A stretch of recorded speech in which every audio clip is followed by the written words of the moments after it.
Terungkapnya layanan tes COVID-19 menggunakan alat tes antigen bekas di Bandara Internasional Kuala Namu begitu mengagetkan. Selain berbahaya, pelaku melakukan kejahatan yang tergolong ekstrim. Bagaimana mencegah kejadian ini agar tidak terulang? Kita akan berbincang langsung dengan Direktur Utama PT Kimia Farma Diagnostik, Pak Adil Fadila Bulkini, dan ada juga Direktur Pencegahan dan Pengendalian Penyakit Tular Vektor dan Zoonotik, Ditjen P2P Kemenkes, Dr. Siti Nadia Tarmizi, dan Ketua Pengurus Harian Yayasan Lembaga Konsumen Indonesia YLKI, Mas Tulus Abadi. Selamat pagi, Pak Adil. Dr. Nadia. Selamat pagi, Mas Timothy. Selamat pagi, Ya, Mas selamat Timothy. pagi, Mas. Terima kasih semuanya sudah hadir di Sapa Indonesia Pagi kali ini.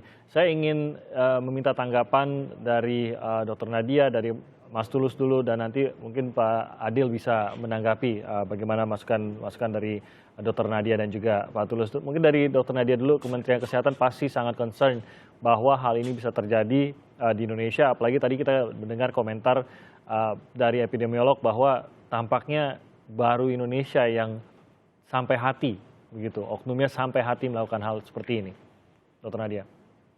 Ya, saya rasa ya ini salah satu pembelajaran untuk kita semua ya, karena kita ketahui sebenarnya ini adalah perbuatan oknum ya, dan tidak bisa kita samaratakan hal ini terjadi di setiap pelayanan, karena kami yakin pelayanan-pelayanan laboratorium lain itu sudah menerapkan tentunya sesuai dengan standar. Kita tahu dalam pelayanan laboratorium itu ada standar kualitinya, mulai dari yang kita sebut pemantauan internal, pemantauan eksternal, sampai standar ISO yang memang harus dicapai oleh sebuah laboratorium dalam hal kinerja laboratoriumnya.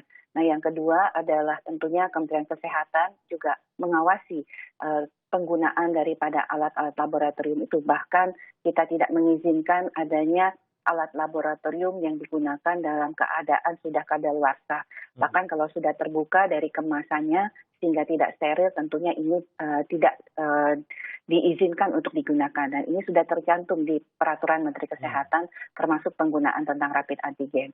Nah, memang ini pengawasan ini harus mungkin lebih sering ya, dan terutama kami juga mengharapkan bahwa masyarakat juga untuk lebih juga bersama-sama kita mengawasi terkait pelayanan yang mungkin dirasakan kurang tepat ataupun dirasakan yang oleh masyarakat ini ada sesuatu yang tidak benar.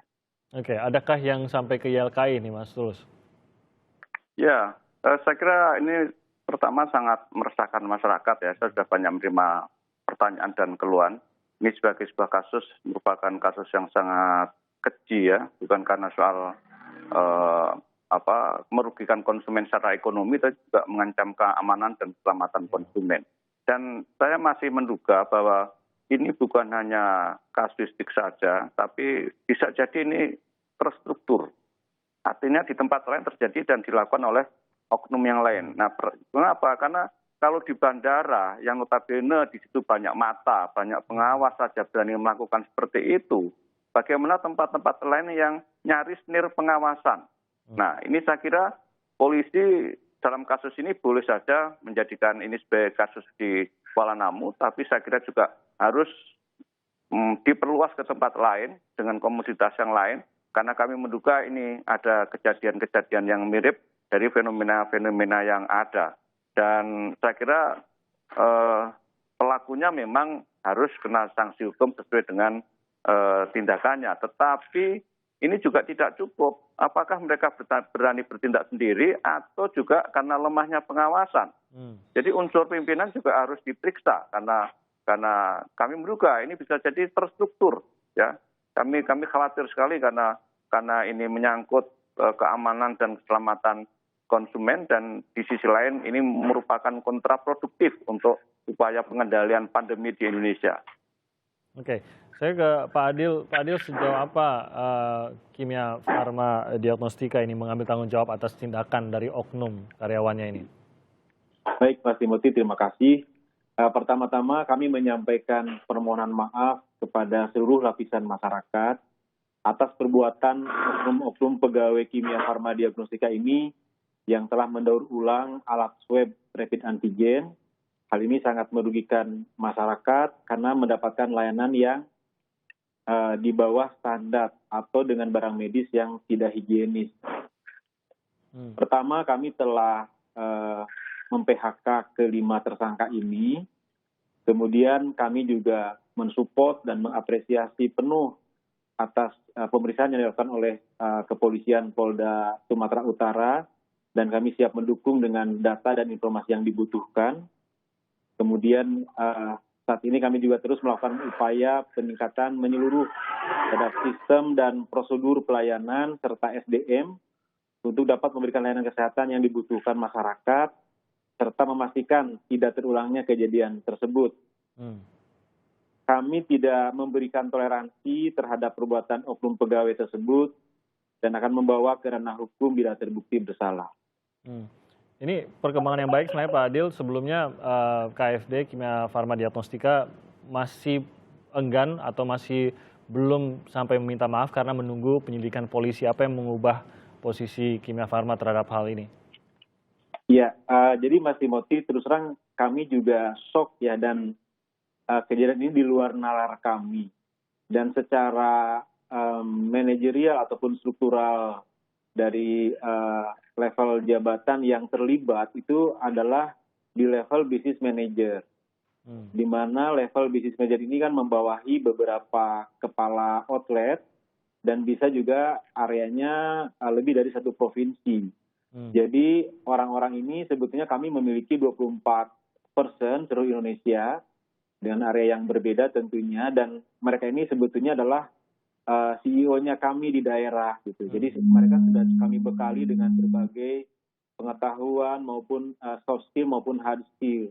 Jadi sungguh tidak kami duga gitu. Jadi bahwa waktu kami menyampaikan tanggal 28 itu terus terang saya juga kehilangan kontak dengan mereka karena mereka semua kan diperiksa di kepolisian ya. Sehingga ini apa yang terjadi terus terang kami masih menduga-duga begitu Mas waktu itu. Sehingga baru terang benderang pada hari kemarin ya, setelah mereka dinyatakan tersangka dan ada gelar perkara yang begitu jelas saya saksikan begitu. Oke, ya saya yakin ini pasti menjadi sebuah perkembangan yang baik. Sekali lagi saya katakan bahwa Kimia Farma Diagnostika dalam hal ini mengakui bahwa memang oknumnya bermain. Tapi pertanyaan besarnya adalah kenapa sampai bisa lolos? Tidakkah ada pengawasannya? Baik Mas,